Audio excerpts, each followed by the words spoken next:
Well, hello and welcome back to the Force Friday show, where we discuss all things Star Wars. Joining me as ever today to discuss a whole variety of interesting headlines is Stephen, and the primary headline that is, Stephen, is all about C3PO actor. They've not given him his name. I'll give him his name. Anthony Daniels, Tony Daniels, has bid farewell to Star Wars, and he says he'll miss everyone.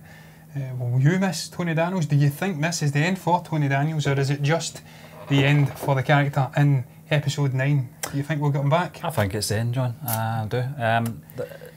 He is C-3PO. I don't think this is going to be him finished with the character. I think him and the character are done. They finished his final scenes for Episode 9, as it says in this article coming in from NME. I've got mixed feelings on Anthony Daniels. Some of the stories I've heard with him and what's his name? Kenny Baker. Kenny Baker. Yeah. Their relationship through He's not a real actor, original trilogy, John. But regardless of that, the characters of R2-D2 and C-3PO are the pivotal characters that made the original Star Wars movie work. They carried probably about 2/3 of that film. You know, they were the sort of our viewpoint in that original movie. That's exactly what they asked him. And that was, you know, that was deliberate on the filmmaker's part, George Lucas. Such an iconic character as well. Tony Daniels has been through this twice already, where he thought he was bidding farewell to Star Wars in Return of the Jedi, and then again in Revenge of the Sith, and they came back for another trilogy. But this time it's different. The characters have been watered down for this trilogy. We've seen the introduction of BB-8, which is fair enough for toys and stuff like that, I get that. But I felt that C-3PO and R2-D2 were very watered down in The Last Jedi. They've been getting phased out. Yeah. Slowly but surely.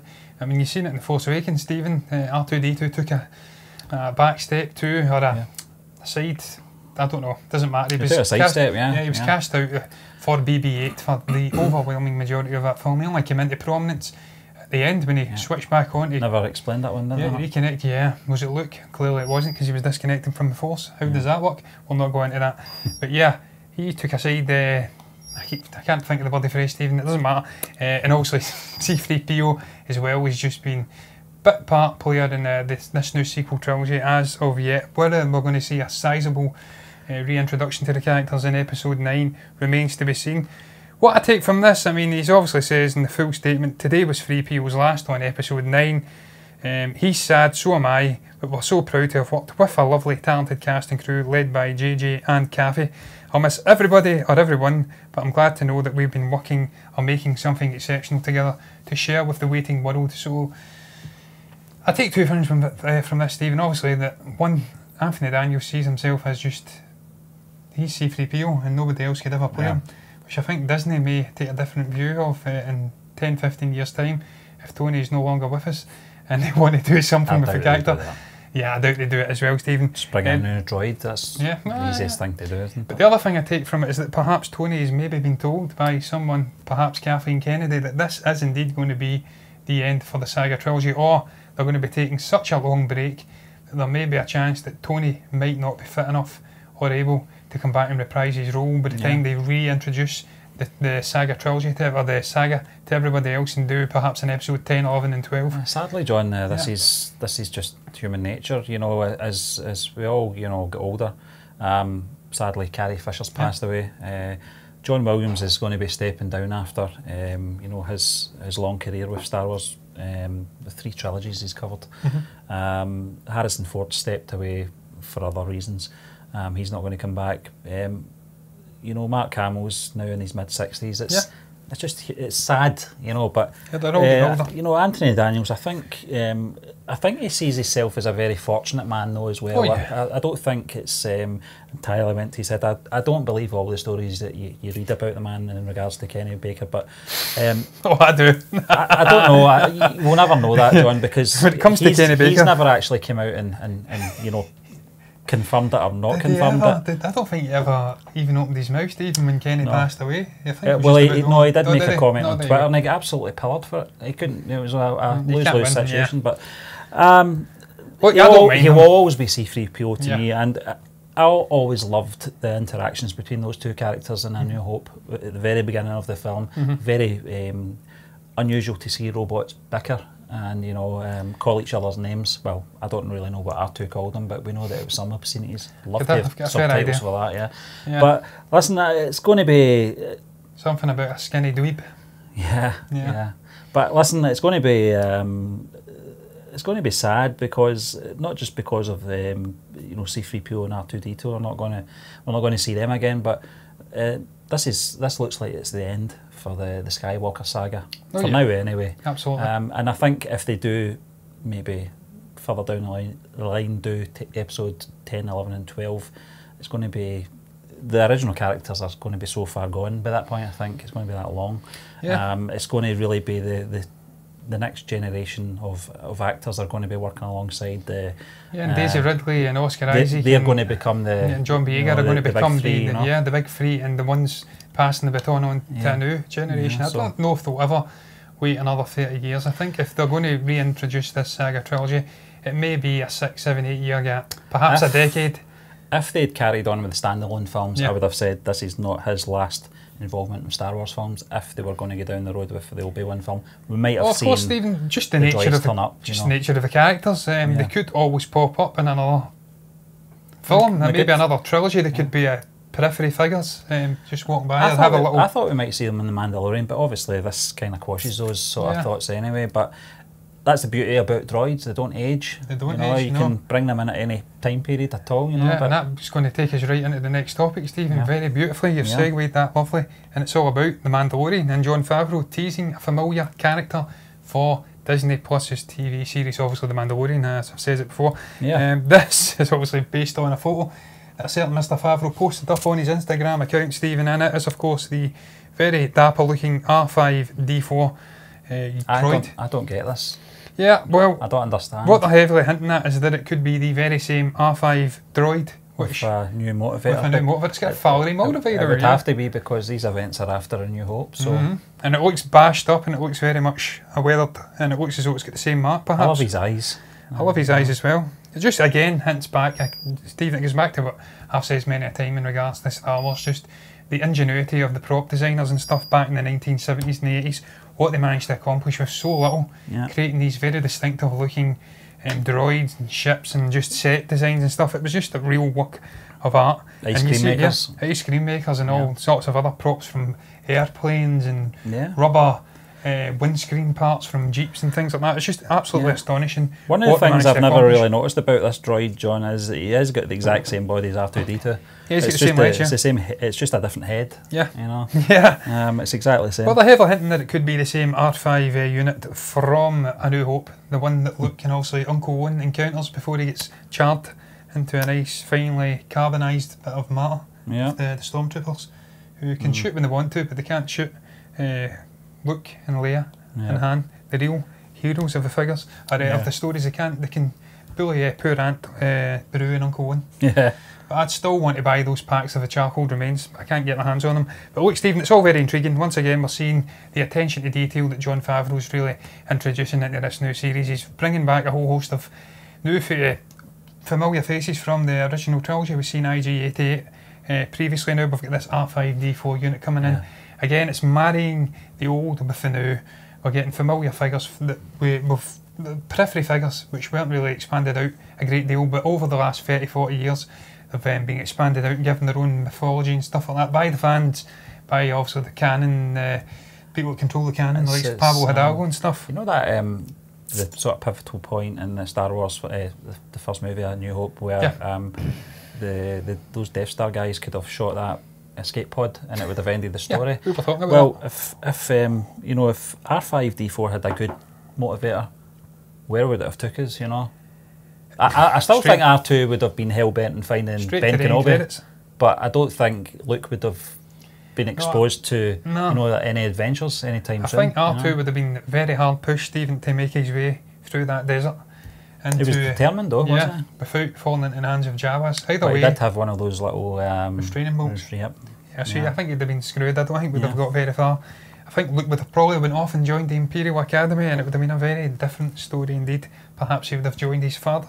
He'd have discovered he had force abilities, and joined his father at the side of the Emperor. Who knows? It's all hypothetical, Stephen. But look, it's intriguing, as I did say, without giving it on too much, because it's a short and sweet little topic. It's all based off of one photo after all. It's just intriguing again to see Jon Favreau, big Star Wars fan, he gets it, doesn't he? He gets it, and you see that with all the attention to detail that he's implementing into this TV show. He's bringing all these periphery figures in.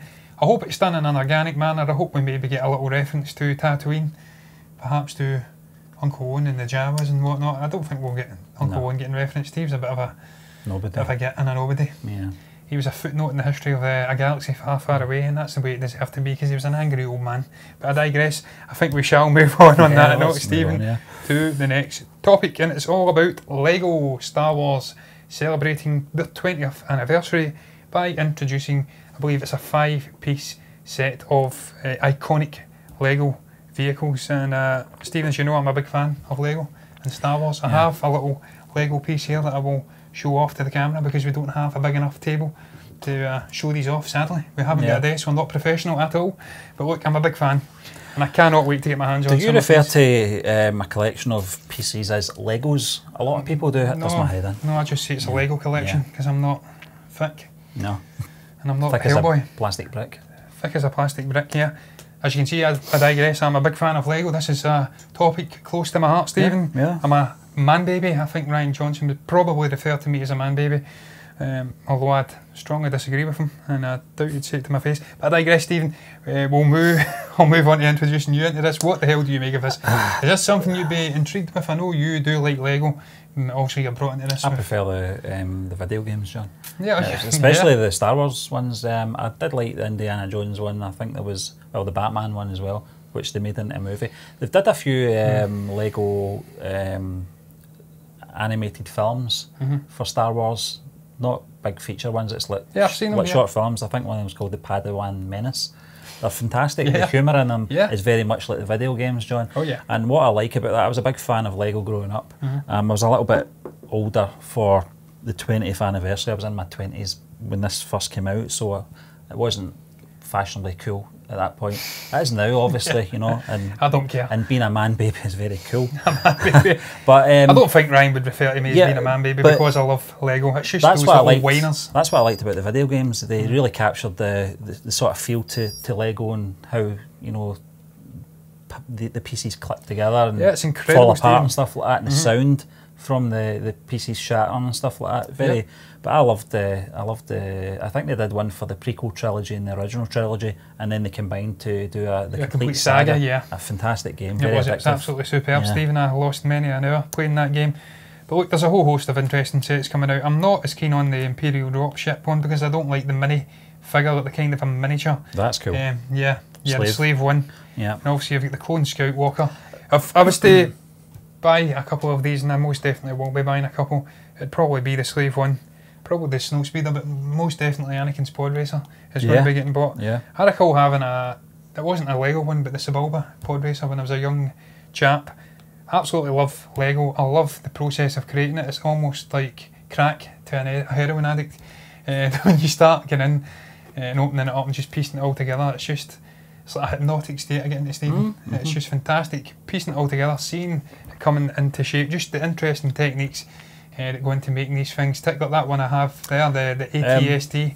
I don't know if it says anything in this article about this, John, but I remember watching a documentary on Lego and how close it was to. Yeah, I was going to get into that, Stephen. Just being liquidated. Star Wars saved it. Star Wars did save it. You're right. Yeah, amazing. Well, this is what they say. It was the first time they went into a partnership with a sort of a third-party franchise, and it really did save the company, Stephen. Lego was ready to go under.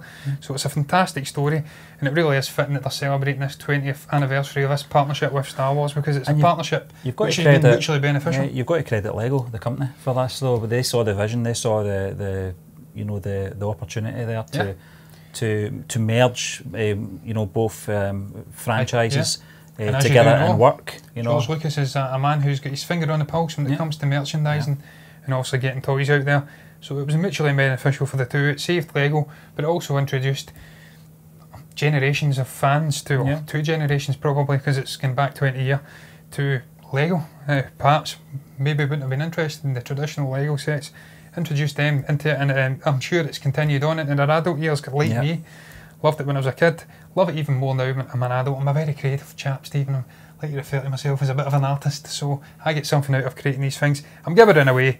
I'm really looking forward to getting my hands on some of these. The Snow Speeder in particular, because that's just something that's iconic to me. I love The Empire Strikes Back. I absolutely love Luke Skywalker. Still my favourite character from Star Wars, and that Snow Speeder is a special part of my childhood, Stephen. But we're going to move on that note, because I don't think we've got much more to add to the next topic. We're rattling through them today. It's all very short and succinct and sweet and straight to the point. And it's all about Vader always knowing that Luke would defeat him. This is coming from Screen Rant, Stephen. It's an article. And they get into the Vader comic book, or the comic run, once again. And again, it's looking into the character of Vader, what he get up to during his spare time. Obviously tapping into the Force and looking into the future, trying to connect with Padme through the other real barrier of the living and the dead. And this time he's went into the future. He was into the future because it's set in when he was younger. Vader, just in the early days of acquiring his mechanical suit and stuff like that. He looks into the future and he sees a silhouette of a young Jedi coming in to the forefront. To the forefront. To the forefront. Yeah. And he's clutching a lightsaber, a blue lightsaber, and he ends him. He swipes and kills him. And this is a premonition, and it spooks Vader so much, or Anakin so much, that I think he steps away. They say, I've not read this one yet, from tapping into these Force sort of visions and stuff like that. He goes back to the side of the Emperor. Becomes an obedient little... I think it says somewhere in the article as well, John. I think this is where Vader realises that he's not got full control over the Force and his visions, that sometimes the Force takes control of him and shows him the way, shows him the path, and shows him the future. And I love the artwork. It's absolutely stunning. And it's clearly Luke. Those pictures there.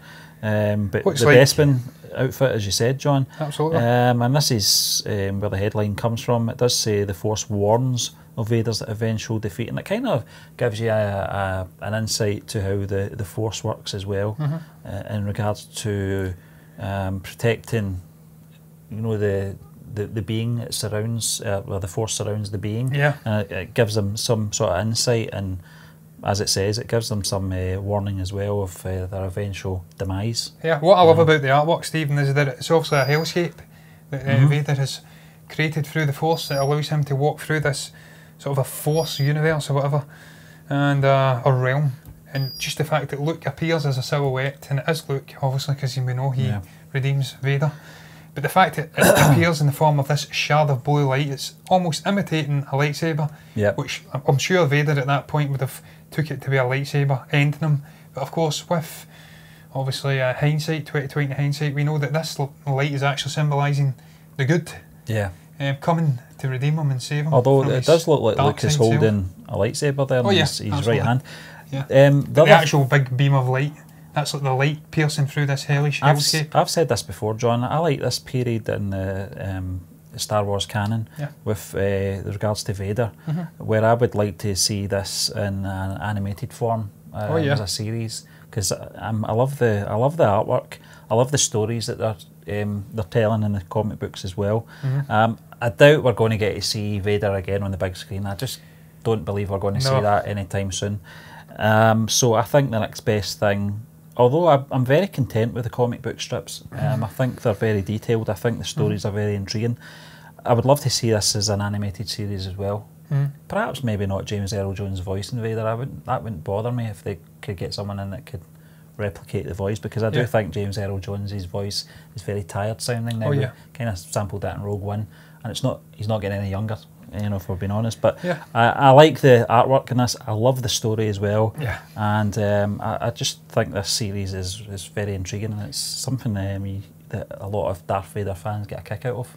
I just love that bit you said, Stephen, about also this kind of giving him a jolt. Him realising that he can't manipulate and contain the Force to his own will, that it's something, this Force, that will bind everybody and it goes through every living thing, and sometimes it would seep in and give him a little shock to his system. And as it does say here, from Luke's point of view, fans can see him as an even more potent vessel of the will of the Force. So even at his younger age, he was probably only a young child at this point, the Force was already going through him. And even picking out his attire? Picking out his attire, it had his story marked out for him, that he was always going to be coming and redeeming his father. So that's absolutely wonderful again. It just shows you the mythology building that we're getting in the comic books and whatnot, and I love it. Stephen, but I'm going to move on to the final topic because I haven't got much more to add. No. And it's a short, this is going to be a very short one. It's going to be very short, John, because I can't get mine to load up. Well, I'll show you mine, Stephen. Yeah. It's all about John Boyega, jokingly revealing how episode 9 ends. Obviously, this is very much a joke. We can't even put this in a clickbaity title, Stephen. No, it just wouldn't fly, because we'd be talking about it for 2 minutes and then move on. But it's all about some fan on Twitter, Gregario, I believe, or Gregorio is his name. He says, "Can you tell us how it all ends?" And John Boyega replies very succinctly with, "Yep," fades to black, and the credits go up. Well, there we go. Like they always do. We know how it ends now, Stephen, and I'll be very disappointed if you've been lying to me, John, and it doesn't fade to black and the credits don't go up if they go down. And the first credit will be directed by J.J. Abrams. J.J. Abrams, yeah. But listen, I think John Boyega, I think he's going to miss working on Star Wars films, because I think, you know, for the last 5 years now, he's thoroughly, you know, enjoyed his time on, you know, the Star Wars trilogy. I think I think the character, it was a bit of a letdown the way they handled his character in The Last Jedi. Although I did like that scene on Crate where he was going to self-sacrifice himself. I thought very powerful scene until obviously he was derailed. I thought the character as well in The Force Awakens was some light relief from the darkness of Kylo Ren as well. I thought the introduction to Finn in that first trailer, I thought that was a masterstroke from Lucasfilm. A lot of people's noses out of joint because of the colour of the skin, but screw them backwards. You know, deal with it. John Boyega as well. I've seen him in a lot of independent films. He's a fantastic actor. He's got great charisma. I think he's got a terrific future. Thankfully, he's not in that same sort of pigeonhole that Mark Hamill found himself in. This man's going to go on to do some great things, I think, in the next decade or so on film and television. I just think he's got all the right ingredients to become a very successful actor. I think he can play very serious roles. I can't remember that film I saw him, Empire something, where he was looking after the kid. It was a very low budget independent film. It was on Netflix. It was a fantastic movie. Yeah, I just remember him in Detroit, Stephen, and he was absolutely outstanding in Detroit. Obviously playing a law enforcement officer in the middle of the Detroit riots, and just the conflict with him having to watch some of his colleagues obviously torturing a group of black people in a house. So that was a fantastic performance from Boyega and that, and you're right, he's absolutely got a very promising career ahead of him. Of course, even if the saga trilogy does end after episode 9, there is always the possibility that Finn could pop up in perhaps a Disney Plus streaming TV show. Imperial Dreams, that's what it's called. Imperial Dreams. He could always pop up in a TV show, Stephen. The character could return, maybe doing his own thing, his own adventures. If John Boyega willed it to be so, then I'm sure it could be arranged in some fashion, because he's a very interesting character. He's almost like, I don't know, I don't want to say he's like the audience's view into the film, because that's not technically true, Stephen, but he's had a great arc. He was morally ambiguous. I'd love to see him doing a film with Harrison Ford, because regardless of what you know, Harrison Ford thinks about Star Wars and his reasons for coming back, I felt the best screen time was those two characters, and that was down to the two actors playing them. You know, it's funny because as I was hinting at there with the whole morality thing, I wouldn't say he was ambiguous. I'm talking crap, but he was kind of like the Han Solo figure to a certain degree. He was very selfish. Obviously wanted to go off and get away from the First Order. He wanted to be disconnected from it. Kind of a turn into a mercenary figure, go off and do things in the Outer Rim.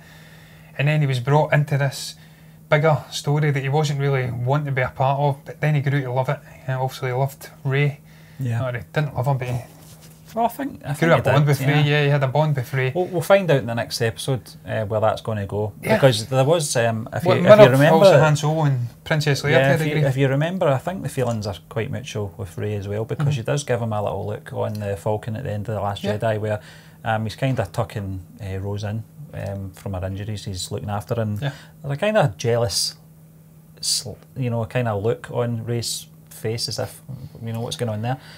But we'll see in the next episode. I'll just finish up by saying, you know, I think John Boyega has been a big part of the promotion of this trilogy as well. I think he's one of the more positive sides of what's been happening in this trilogy, especially The Force Awakens. I don't know if you remember his trailer reaction as well. For he's fantastic. He's a big Star Wars fan, Stephen. It was brilliant. It's very natural. Obviously, he's jumping over the couch or something. Yeah, fallen that's off right. the couch, His whole family were around and they were just going mental, you know. He's an absolutely great guy, Stephen. Off the screen, he's just a very charismatic, bubbly sort of a person.